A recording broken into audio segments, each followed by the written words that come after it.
Hello everyone, welcome back to Mario Kart 8 Deluxe.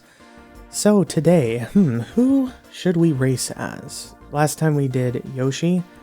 Maybe it's time to give Princess Peach some of the spotlight, because she's pretty much just as good as Yoshi. She's in the same stat group. And yeah, finally I can go back to my favorite car, which is the Biddy Buggy. Oh yeah, and it's pink because it's Peach. And she kind of barely fits in there. Her dress is clipping through the steering wheel. But whatever. So same deal, 200cc, hard comms, normal items in order, 12 races, so that we do 3 cups. So we did the Golden Dash Cup, the Lucky Cat Cup, and the Turnip Cup last time. Now we will resume with the Propeller Cup. And of course we're going to start with a tour map. Oh well. So today in this video, I think something worth mentioning or talking about, I don't know if it'll take up my whole session, but I'll try, is to talk about the game keycard situation with the Nintendo Switch 2. If you don't know what that is, I guess maybe you haven't been following as much as others, but basically there are two kinds of physical cards now for Switch 2s. One of them being the traditional physical card with the full game on it, like Mario Kart World or Donkey Kong Bonanza or Cyberpunk 2077, but there are now other ones called game key cards, which is not a true physical copy. The game is not on the card, either not at all or not totally. And basically what this means is once you get the card, you have to still physically stick it in to your console, and then you have to connect to the internet if you're not already, and download the entire game or the rest of the game from the eShop, which is really annoying. It basically makes buying the game physically not even plug and play anymore, which was usually the kind of the big deal, or if you're a collector, then that's what you're going for. Honestly, I don't really care anymore. I've pretty much accepted with my PlayStation that physical games are usually more expensive. Not always, but the sales really happen in the PlayStation Store. So I've kind of grown accustomed to it. Most of my library is digital, with a few exceptions. Now, the thing that has people worried, and this is pretty much only on the third-party side, I highly doubt Nintendo will ever completely go full game key card for their first-party titles, because it just doesn't make sense. They're Nintendo, they make the things. It saves the third parties money because they don't have to put the game on the cartridge, spend more money for a real cartridge with actual storage. And fine, I get that, and Nintendo has given these third parties the opportunity to develop their game that way, and still, put a box in the store, whatever. But yeah, the thing that has people worried is, will this mean that down the line, Nintendo will kill their servers, and thus you no longer have this game, because this card doesn't work. You can't thus resell it, because you can't download the game from the server. Because I'm pretty sure how it works is, if you, aren't satisfied with the game and sell it, or just that's what you do, you buy a game, play it, and then sell it, you can. It's just then the new person who bought it used has to stick into their console, it gets authorized or whatever, and then it's like, oh, okay, you can now download this game because you have the key card.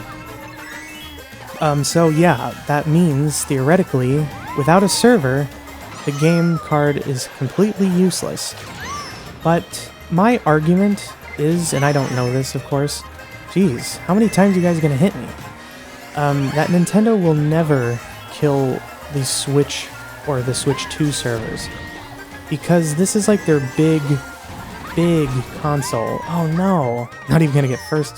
Wait, maybe? Second, okay.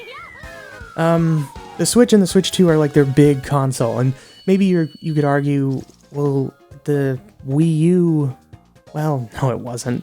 The Wii U was never big. Maybe the 3DS was, it really wasn't big either, but basically the Wii U's shop, the Wii's shop, and the 3DS's shop have all been shut down. So you cannot re-download your purchases. If they're on your console, great, you still have them, but if you lose that, or buy a new one, or, I don't know, delete it and then want to reinstall it, too bad, you no longer can. But my hope is, because Nintendo is making such a big deal with these game key cards, since they literally are a quote-unquote physical copy that requires the internet, well, that was stupid, they will never allow these servers that are needed to download these games go offline. And yes, maybe that's wishful thinking. I'm probably too optimistic. I'm a very optimistic person. And I'm probably wrong, but I want to hope that I am not. Because it would clearly irritate a lot of people. It would essentially mean that you don't own anything, besides the few that actually are physical. And the same deal with the PlayStation 5 and the Xbox Series X. Digital games are becoming the standard, right? They didn't used to be. 10 years ago, heck, maybe even less than that, they were not the standard. They were kind of just a convenience thing. It's like, oh, you don't have to go to the store. You can just get it right now. Maybe pay less money. We do sales on the store, and no big deal. But now, companies, big and small, are realizing that it saves us way more money to not make a physical disc or a physical card, because that's not physical stuff we have to make, pay for, ship, tax, make, cases for, box art for, printed paper for, whatever. It all costs money, which I think is why buying a game digitally at full price is a joke. Why should I pay $60 for a game when it's also $60 at the grocery store? That literally doesn't make any sense, because it costs them nothing to sell it to you digitally. They're just like, oh, you can install this now. Which is why I think every digital game should be at least $10 cheaper than the physical, but that's just me. But anyway, I'm getting off topic. My thinking, though, is because digital games are becoming the norm now, with Nintendo offering this keycard option, and Sony announcing that they're not going to be doing discs anymore down the line, Blu-ray and 4K, and for PlayStation, and even just movies, which sucks, because I love collecting movies. They're going to be like, alright, we can't just let this stuff die. We have to keep the servers up forever if people still use this console. Or the other solution is make it always purchasable or re-downloadable on the new thing. Like the Switch 1 games play on the Switch 2, most of them anyway. Maybe barring any hardware limitations. Or any games that don't run currently, they're gonna update and make them work. I know they will, they're not stupid. So that's my hope, is since this is the norm, these will never go out, the servers will never be shut down ever, unless, I don't know, the demand just completely dies, or maybe even not. That's my hope, and yeah, I'm terribly optimistic. I'm probably wrong, and I hope I'm not. I hate myself if I'm wrong. But that is my thinking. That is what I think will make people calm down about this keycard thing. Of course, collectors, they're out of luck. I'm not a collector. I just want the game. I want to be able to play the game. So digital, physical, it almost doesn't matter. I tend to skew physical because it's just, I don't know, convenient or the novelty or something. But if it's cheaper on the store, the eStore, or the PlayStation Store, or whatever, I will go that route to save money. Because at the end of the day, I just want the game to be able to play it and own it. Now, yeah, I guess the question is, because of good old Ubisoft, the question is, do you actually own your games? Because Ubisoft has done the evil thing of basically turning some games off. And my argument is, well, those games require servers to run at all. Like, I don't know, Fortnite or any of these online games that you actually purchase. Fortnite is not a good example because the software is free, but some of these other ones, the Call of Duties, I guess they have physical or actual campaigns, single player, but most people buy those games to play the multiplayer, and those require servers, obviously. And eventually someday they get shut down because people aren't using them anymore. So the argument is, you lost part of this game that you purchased because they shut it off. And yes, that is true, and that sucks. However, like, like Mario Odyssey, there's literally no multiplayer online at all with that game. There technically is the Cappy multiplayer, but that's literally just couch co-op. So, if, say, I'm wrong and the Switch 2 or Switch 1, whatever, download servers go away and you are no longer able to purchase / re-download this game, if you have it on one of your consoles, SD cards or internal hard drives, then theoretically you are good.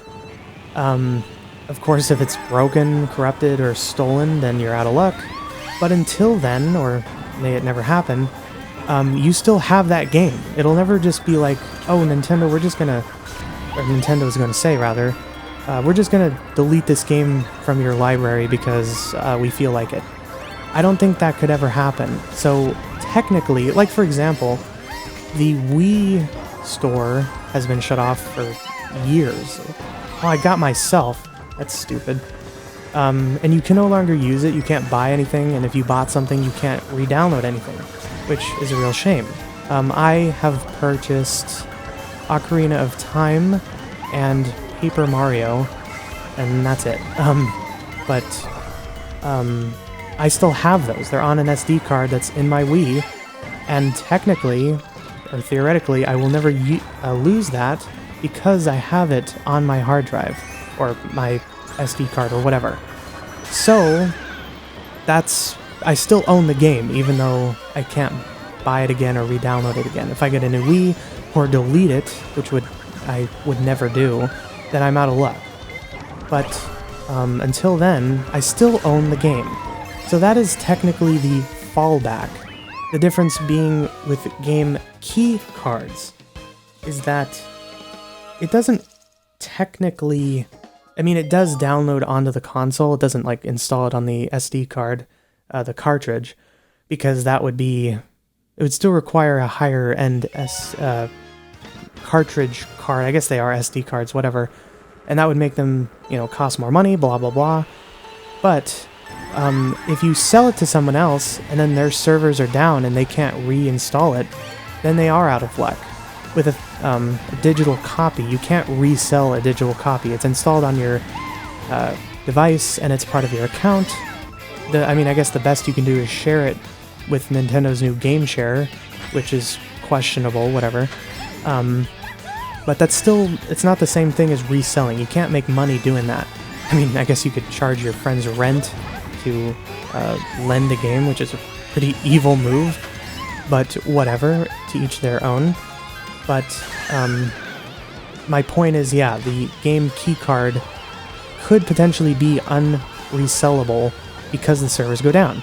If you own it and installed it, the card will still work. I think you have to like stick the card in every time to initialize the software to start, which is stupid. It should just be like, oh, you use the card to install it, which to me makes buying it at the store literally pointless because it costs more money theoretically with tax.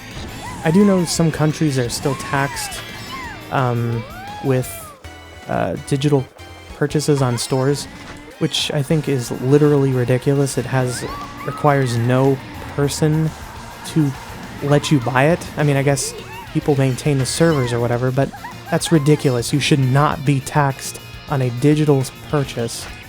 But that's besides the point.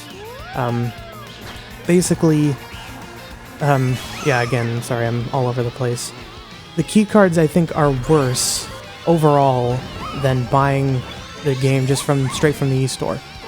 Because with both, you still have to wait, you still have to install it, and you still are susceptible to these servers denying you reinstalling it in the future. Alright, Maple Treeway.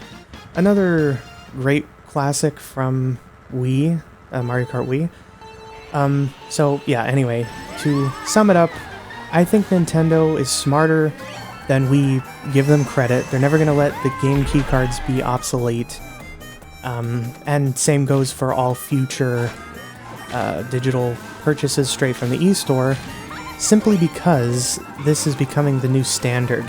And I think Sony and Xbox, if they stay alive, will follow suit, because they will literally anger their entire audience, which they can't afford.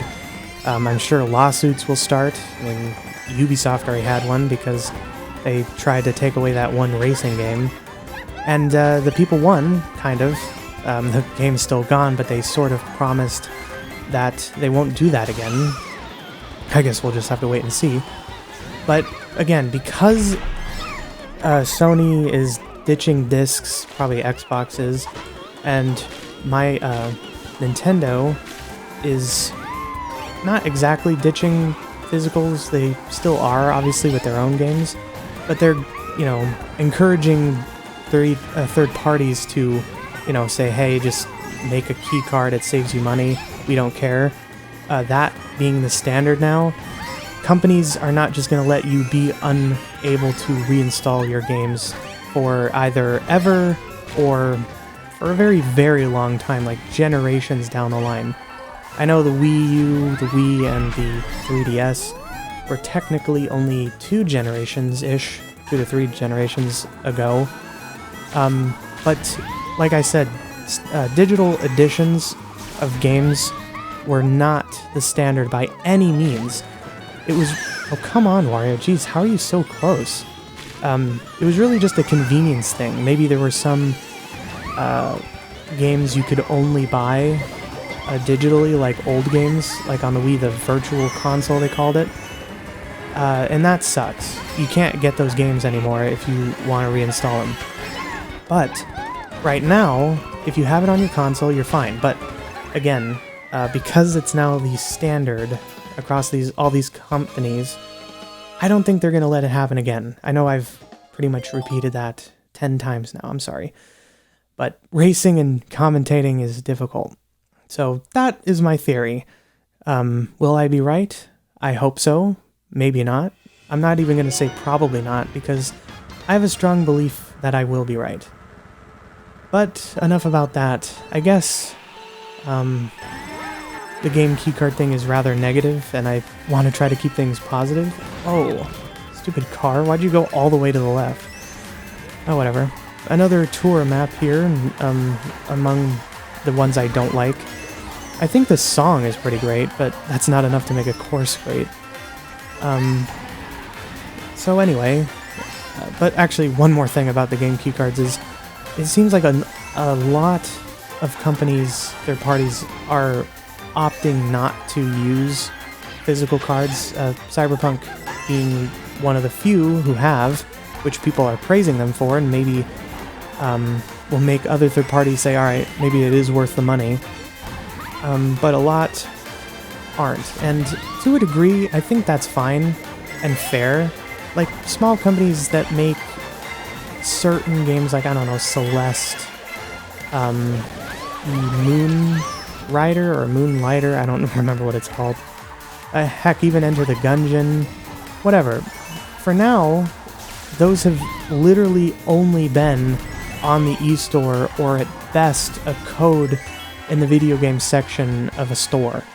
So, technically, our fear is already in play, it just doesn't look the same.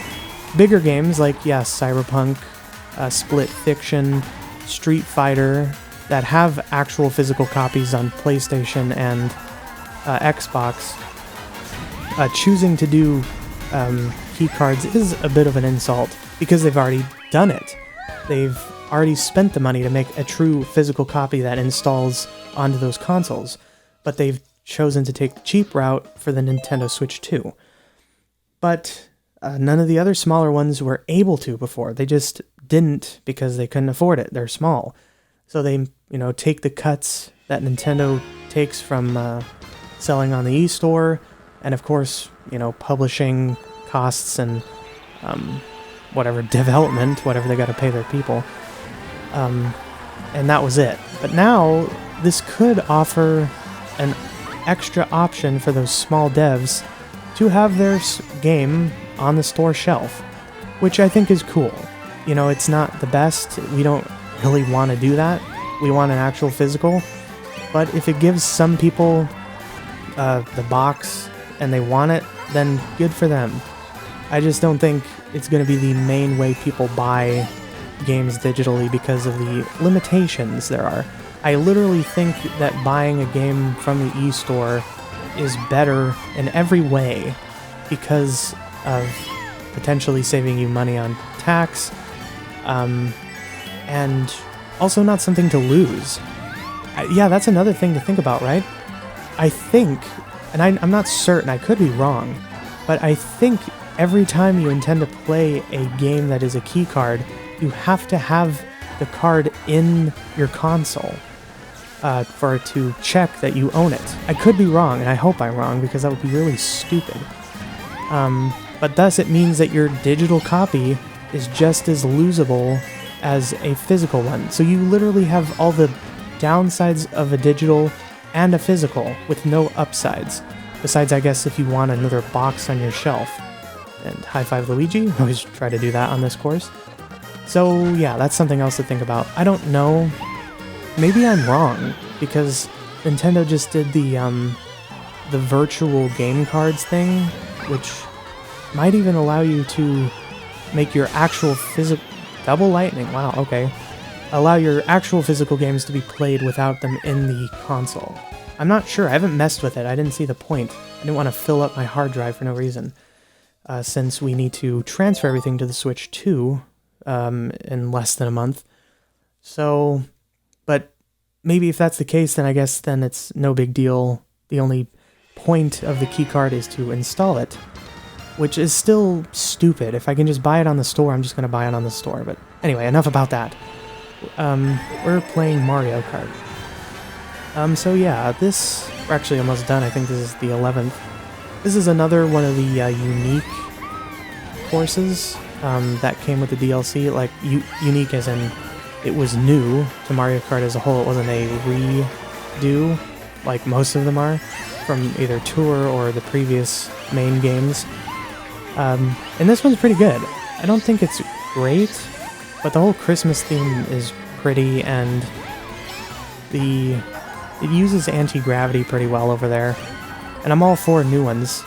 I think my favorite new ones, number one absolutely has to be Yoshi's Island. That one is literally a love letter to Yoshi's Island, and I love it. It is so good. The music, the style, the art, it's just perfect. Second probably is the Squeaky Clean Sprint, I think it's called, or more specifically, the bathroom stage. That one is really fun and very clever, and also I think is one they could have easily put in World, but didn't. They literally could have just did a portal that like shrinks you, and then you're just in a bathroom, and it's just a tiny building that takes up no part of the world, but is then a course, because obviously with a world, they have a limited amount of area that they can fit courses because they're literally big. But that one, they could have just shrank you and have it just be like one house. But whatever, they didn't do it, so. Let's see what else. There was the Piranha Plant Cove, I think it's called, or Piranha Cove. That one, I think, is pretty good. I don't like it that much. Oh, nice, the 3DS Rainbow Road, my second favorite Rainbow Road. Or third. Nah, second. Yeah, this one's pretty good. Also, another new one was the Sky High Sundae, which I know a lot of people aren't crazy about. I don't love it, but I don't hate it either. People compare it to Baby Park. I think that's a little harsh. And it's also confirmed to be in world, and it's a bit different, which is interesting. I wonder if the two iterations were developed at the exact same time. Because surely World was developed around the same time as the DLC for this game. It just kind of makes sense. It's just the way development is. And I think that's really interesting if they designed both of them at the same time to be different, because obviously this game has anti-gravity and the new one does not. It has like the wall riding, which they showed Rosalina jumping like off the track to jump on the downward side to gain speed and cut the corner, which I think is amazing. It just shows how much potential the new tech in the game could have, and I'm all for it. I'm super excited. I can't wait to jump from wall to wall to rail to wall on top of a car, on top of another racer, and then hit them with a green shell. It's just going to be so much fun. But here we are. We're already at the end here. Another gold trophy. Got second place once, but that's okay. Doesn't matter. But thank you all so much for watching and for listening to me yap almost a ridiculous amount of times regarding game keycards. Ultimately, I don't think we have anything to worry about. I'm going to keep a positive thought on them and just consider them as a good thing over a bad thing. And maybe with our opinions and how they do, more devs will offer the full game on the cartridge when they can. So with that, I will say goodbye. Thank you so much for watching. Please feel free to leave comments expressing your opinions and what you're hoping for, and I'll see you in the next video.